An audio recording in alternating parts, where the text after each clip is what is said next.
दोस्तों, पिछले कुछ दिनों से शीलू बलहारा और उनकी पत्नी मुस्कान का मामला जिस तरह से पूरे देश में चर्चा का विषय बना हुआ है, उसने हर किसी को हैरान और स्तब्ध कर दिया है। सोशल मीडिया से लेकर आम लोगों तक हर जगह इस केस को लेकर तरह तरह की बातें कही जा रही हैं और हर बीतते दिन के साथ कोई न कोई नया दावा या नई थ्योरी सामने आ रही है।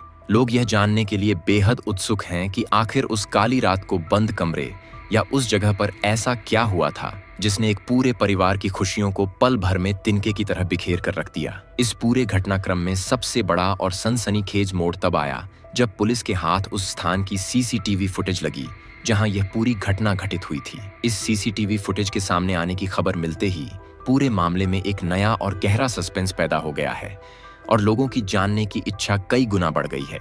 हर कोई बस यही एक सवाल पूछ रहा है कि आखिर उस फुटेज के उन चंद मिनटों में ऐसा क्या रिकॉर्ड हुआ है जिसकी वजह से हर तरफ इतनी ज्यादा चर्चा और फुसफुसाहट हो रही है। क्या उस फुटेज में कोई ऐसा अनसुलझा राज छुपा है जो इस पूरे केस का रुख पूरी तरह से मोड़ सकता है, या फिर यह सिर्फ लोगों के कयासों, इंटरनेट के दावों और अफवाहों का एक बनाया हुआ जाल है। उस सीसीटीवी फुटेज को लेकर इंटरनेट पर हर घंटे तरह तरह के दावे किए जा रहे हैं। कोई कह रहा है कि उस रात घटना से ठीक पहले कुछ ऐसी तीखी बहस या अप्रत्याशित परिस्थिति बनी जिसने मुस्कान को इतना बड़ा और खौफनाक कदम उठाने पर मजबूर कर दिया।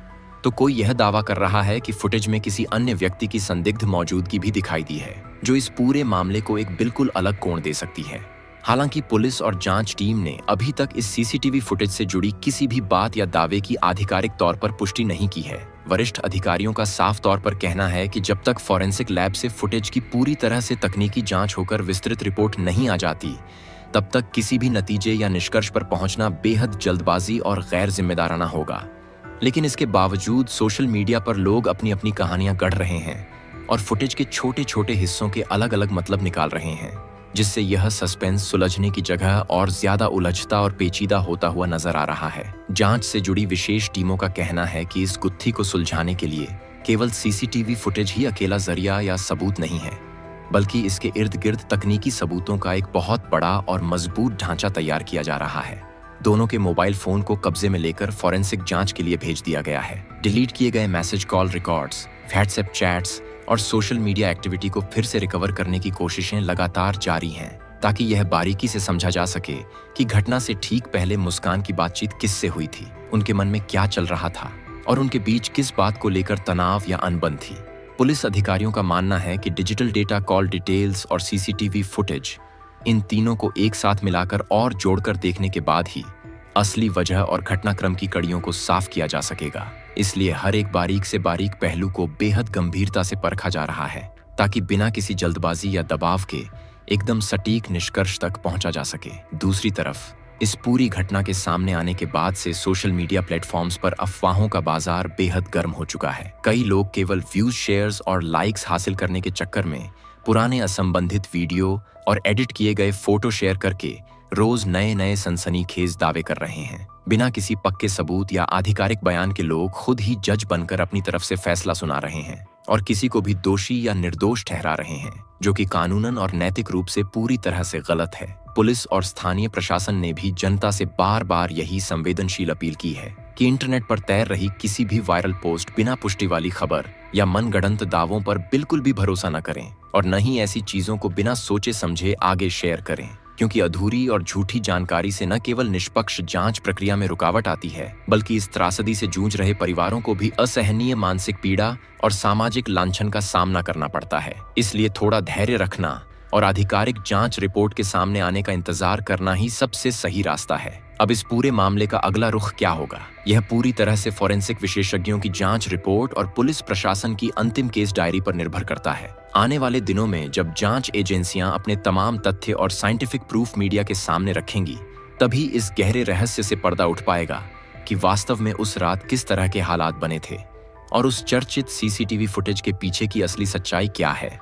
तब तक हर इंसान को एक जिम्मेदार और समझदार नागरिक की तरह व्यवहार करना चाहिए और बिना किसी ठोस प्रमाण के अपनी कोई पक्की राय बनाने से बचना चाहिए। प्रशासनिक और कानूनी प्रक्रिया पूरी होने के बाद ही इस पूरे घटनाक्रम की वास्तविक और निष्पक्ष तस्वीर हम सबके सामने आ पाएगी। इस घटना ने एक बार फिर से हम सभी को यह सोचने पर मजबूर कर दिया है कि डिजिटल दौर में किसी संवेदनशील मुद्दे पर बिना सच्चाई जाने राय बनाना कितना खतरनाक साबित हो सकता है। जब भी कोई ऐसा मामला सामने आता है तो लोगों की उत्सुकता स्वाभाविक होती है, लेकिन उस उत्सुकता में किसी के सम्मान और जांच की अखंडता को नुकसान नहीं पहुंचना चाहिए। शीलू, बलहारा और मुस्कान के इस मामले में भी परिजनों के बयान, पड़ोसियों से पूछताछ और मौके से मिले हर एक साक्ष्य को आपस में मिलाकर देखा जा रहा है। फॉरेंसिक टीम यह भी पता लगाने में जुटी है कि क्या उस कमरे या आसपास के माहौल में कोई बाहरी दबाव था या फिर यह सब अचानक घटी किसी बात का नतीजा था। इन सारे सवालों के जवाब सिर्फ और सिर्फ पुलिस की फाइनल फॉरेंसिक और पोस्ट एनालिसिस रिपोर्ट में ही मिल सकते हैं। जैसे जैसे समय बीत रहा है, पुलिस की जांच का दायरा भी बढ़ता जा रहा है। आसपास के अन्य सीसीटीवी कैमरों की टाइमलाइन को भी मैच किया जा रहा है ताकि यह पता चल सके कि घटना वाले दिन कौन कौन लोग उस इलाके में आए या गए थे। डिजिटल फॉरेंसिक एक्सपर्ट्स डिलीट किए गए ऑडियो नोट्स या किसी भी ऐसे डिजिटल सुराग को ढूंढने में लगे हैं जो मुस्कान की उस समय की मानसिक स्थिति को बयां कर सके। कानून के जानकारों का भी यही मानना है कि ऐसे मामलों में जल्दबाजी में लिया गया कोई भी फैसला या बनाई गई धारणा न्याय प्रक्रिया को प्रभावित कर सकती है। इसलिए जांच अधिकारियों को बिना किसी बाहरी शोर शराबे के अपना काम पूरा करने देना चाहिए और आधिकारिक जानकारी का ही इंतजार करना चाहिए। कानूनी दृष्टिकोण से देखा जाए तो किसी भी आपराधिक या संवेदनशील मामले में सर्कमस्टेंशियल एविडेंस बहुत अहम भूमिका निभाते हैं। जब कोई प्रत्यक्षदर्शी मौजूद न हो तो सीसीटीवी फुटेज ही सबसे बड़ा मूक गवाह बनकर उभरता है। लेकिन इस गवाह की प्रामाणिकता साबित करने के लिए फॉरेंसिक लैब की CFASL रिपोर्ट सबसे जरूरी होती है। लैब में ये बारीकी से परखा जाता है कि क्या वीडियो के साथ कोई डिजिटल टैंपरिंग हुई है, वीडियो की फ्रेम्स में कोई कट तो नहीं है, और ऑडियो अगर मौजूद है तो उसकी क्लैरिटी कितनी है। जब तक यह लैब रिपोर्ट अदालत और पुलिस की केस फाइल में शामिल नहीं होती, तब तक किसी भी वीडियो क्लिप को अंतिम सबूत नहीं माना जा सकता है। इस पूरे मामले का एक और पहलू यह भी है कि शीलू बलहारा खेल जगत का एक जाना माना नाम है और उनके प्रशंसक भी इस घटना से गहरे सदमे में हैं। प्रशंसकों और इंटरनेट यूजर्स के बीच रोज चलने वाली बहस कई बार असली मुद्दे से भटक जाती है और लोग भावुक होकर तरह तरह के निष्कर्ष निकालने लगते हैं। लेकिन कानून कभी भावनाओं या जनभावनाओं के दबाव में काम नहीं करता है। जांच टीम का पूरा ध्यान इस बात पर केंद्रित है कि घटना के समय की पूरी टाइमलाइन बनाई जाए, जिसमें सुबह से लेकर रात तक की हर एक छोटी गतिविधि दर्ज हो। कौन कब घर में आया, कौन बाहर गया और आखिरी बातचीत किस लहजे में हुई। इन सभी कड़ियों को जोड़ने के बाद ही सच्चाई का ढांचा खड़ा हो पाएगा। इसके अलावा इंटरनेट और यूट्यूब पर रोज नए नए चैनल इस टॉपिक पर अलग अलग एंगल्स बनाकर लोगों को भ्रमित करने में लगे हुए हैं। कोई थंबनेल पर लिख देता है कि सीसीटीवी में दिख गई, असली वजह तो कोई लिखता है कि पुलिस ने किया बड़ा खुलासा। लेकिन जब आप वीडियो खोलकर देखते हैं तो अंदर सिर्फ वही पुरानी बातें घुमा फिराकर बोली जा रही होती हैं। ऐसे में आम जनता को यह समझना होगा कि इस तरह के सनसनीखेज कंटेंट सिर्फ व्यूज कमाने के लिए बनाए जाते हैं और इनमें सच्चाई का दूर दूर तक कोई लेना देना नहीं होता। असली जांच केवल वही मानी जाएगी जो पुलिस स्टेशन और कोर्ट के कागजों में दर्ज होगी। इसलिए इस तरह के किसी भी थंबनेल या क्लिकबेट वीडियो को देखकर किसी के भी चरित्र पर सवाल उठाना एकदम गलत बात है। जांच में शामिल अधिकारियों के सूत्रों से यह भी पता चल रहा है कि दोनों के दोस्तों और साथ काम करने वाले लोगों से भी पूछताछ की तैयारी की जा रही है ताकि यह समझा जा सके कि पिछले कुछ दिनों में उनके व्यवहार में कोई बदलाव आया था या नहीं।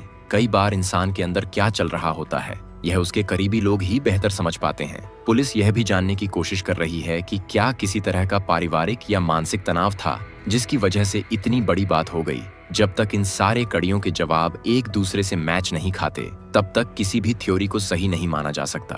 और यही वजह है कि पुलिस किसी भी नतीजे पर पहुंचने से पहले हर एक बयान को बहुत ही सावधानी से रिकॉर्ड कर रही है। अंत में सबसे महत्वपूर्ण बात यही निकल कर आती है कि किसी भी वायरल थ्योरी या सोशल मीडिया ट्रायल से सच्चाई नहीं बदली जा सकती। सच्चाई केवल कड़े सबूतों, गवाहों के बयानों और फॉरेंसिक जांच के आधार पर ही अदालत और जनता के सामने आएगी। शीलू बलहारा के पक्ष और परिवार की स्थिति को लेकर भी तरह तरह की बातें कही जा रही हैं, लेकिन जब तक पुलिस खुद सामने आकर पूरी क्रोनोलॉजी और टाइमलाइन की आधिकारिक घोषणा नहीं करती, तब तक संयम बनाए रखना ही सबसे बेहतर कदम है। आने वाले कुछ दिनों में जैसे ही कोई न अपडेट सामने आएगी, इस पूरे मामले की धुंध पूरी तरह छंट जाएगी और सच्चाई सबके सामने आ जाएगी। खैर दोस्तों, आज के लिए बस इतना ही। हालांकि आपका इस मुद्दे पर क्या कहना है नीचे कमेंट में जरूर बताएं। साथ ही वीडियो अगर पसंद आई हो तो वीडियो को लाइक और चैनल को सब्सक्राइब जरूर करें।